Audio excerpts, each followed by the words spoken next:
Təsəvvür edin, bu günlərim insanlarımız hər həftə cüməyə gedir. Bu nəyi dəyişib? Vaxtı gedir. Sonra pul gedir.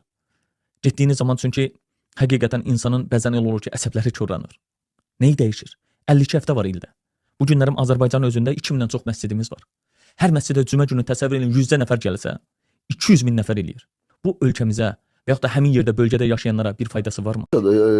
Sənin fikirlərinlə tanış olanda, oxuyanda, dinləyəndə səni, məndə açıq belə bir təsəvvür yaranır ki, Elşad Miri hesab edir ki, o məzhəbçilik girdabına düşmüş kütlədən elə ateistlər yaxşıdır. Amerika təsəvvür edin, məni dəfələrlə çağırır, səfirlik çağırır, görüşür, YouTube kanalımı analiz eləyirlər, adamlar dəhşətə gəlirsiniz. Mənim öz ölkəmdəki, mənim bu insanlarım, eyni dili danışdığım, eyni ənənəni yaşadığım, eyni yerdə böyüdüyüm insanlar məni düşmən elan edir, kitabımı qadağan edir, heç kimin də oxumasına şərait yaratmır və heç bir məsələn təşkilatımın da qurulmasına imkan vermirlər. Budur mu sənin anlayış?